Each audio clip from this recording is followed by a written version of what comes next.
A'udzubillahi minasyaitonirrajim. Bismillahirrahmanirrahim. Assalamualaikum warahmatullahi wabarakatuh. Alhamdulillahi wahdah, wassalatu wassalamu ala rasulillah. Apa kabarnya sahabat-sahabatku Sarung Dakwah Channel yang dirahmati Allah?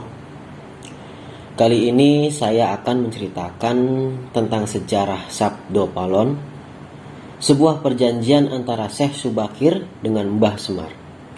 Nama Syekh Subakir sudah tak asing lagi bagi sebagian besar masyarakat Jawa. Beliau dikenal sebagai orang yang berhasil menumbali Pulau Jawa yang terkenal angker dan wingit. Beliau juga berhasil bernegosiasi dengan Danyang Jawa, sang pelindung gaib tanah Jawa, untuk menyebarkan Islam di tanah Jawa dengan beberapa syarat. Lantas apa saja syarat yang harus dipenuhi Syekh Subakir?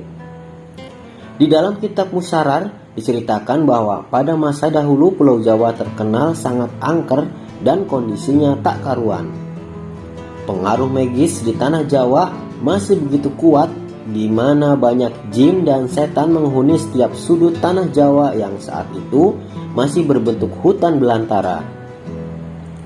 Suatu hari, Sultan Turki saat itu yaitu Sultan Muhammad I mendapatkan petunjuk untuk melakukan penyebaran Islam di Pulau Jawa. Maka diutuslah rombongan para alim ulama untuk mendatangi Pulau Jawa guna syiar Islam. Sayangnya, hampir seluruh rombongan tersebut tewas dikarenakan perbuatan para lelembut penduduk tanah Jawa yang tidak mau menerima ajaran Islam. Mendengar kegagalan utusan yang dikirimnya membuat Sultan Muhammad I sedikit gusar. Akhirnya, ia pun memerintahkan seseorang yang terkenal alim, ahli ruqyah, memiliki kemampuan untuk berinteraksi dengan dunia gaib, serta memiliki keahlian dalam membabat tanah yang angker. Dialah Syekh Subakir, yang memiliki nama asli Syekh Tambuh Ali bin Syekh Bakir. Lelaki yang berasal dari tanah Persia atau yang sekarang lebih dikenal dengan negara Iran. Setelah mendapat perintah Sultan, Syekh Subakir langsung berlayar ke Pulau Jawa. Namun, sebelum sampai ke Pulau Jawa, beliau terlebih dahulu mampir ke Praja Keling, sebuah daerah yang diduga terletak di India, untuk mengajak penduduk di Praja Keling agar mau menempati Pulau Jawa. Sekitar 2000 penduduk Praja Keling turut serta dalam pelayaran Syekh Subakir menuju Pulau Jawa. Sesampainya di Pulau Jawa, Syekh Subakir langsung menuju ke Gunung Tidar yang diyakini sebagai titik pusat dari tanah Jawa. Di puncak Gunung Tidar, Syekh Subakir memasang tumbal berupa batu hitam yang sudah dirajah. Batu tersebut dikenal dengan nama Aji Kala Cakra, yang mampu menetralisir daya magis negatif dari bangsa jin. Selama 3 hari 3 malam, batu tersebut mengeluarkan hawa yang sangat panas, sehingga membuat para lelembut terpaksa menyingkir ke laut selatan Jawa. Kegegeran di dunia gaib pun mengusik ketenangan Ki Semar Badranaya, sang Danyang tanah Jawa, yang selama ribuan tahun husu bertapa. Selanjutnya, terjadilah adu kekuatan antara Syekh Subakir dan Ki Semar selama 40 hari 40 malam.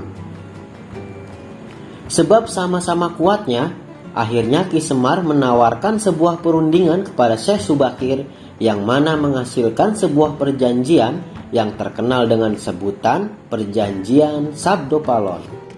Syekh Subakir menyampaikan maksud kedatangan beliau ke tanah Jawa guna menyebarkan ajaran Islam, agama yang dibawa oleh Nabi Muhammad SAW sebagai pamungkas agama Samawi.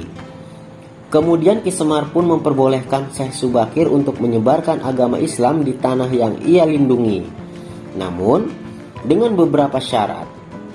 Pertama, penyebaran ajaran Islam tidak boleh dilakukan dengan cara paksaan, apalagi dengan jalan peperangan. Penyebaran Islam di tanah Jawa harus dilakukan dengan cara halus dan memberikan keleluasaan bagi penduduk Jawa untuk memilih masuk ke dalam ajaran Islam atau tetap meyakini kepercayaan sebelumnya. Kedua, akulturasi antara Islam dengan budaya Jawa dalam pendirian tempat peribadatan. Meskipun tempat peribadatan tersebut dari luar memiliki gaya asli Jawa, namun di dalam ajaran-ajaran Islam disebarluaskan. Ketiga, kerajaan Islam diperbolehkan berdiri di tanah Jawa. Tapi, raja pertama haruslah anak campuran. Maksudnya, orang tua sang raja memiliki campuran agama. Jika bapak Hindu, ibu Islam. Sebaliknya, jika bapak Islam, ibu Hindu. Keempat, tidak boleh mengubah orang Jawa menjadi orang yang kearab-araban. Biarkanlah padi tetap ditanam di sawah dan kurma tetap ditanam di padang pasir.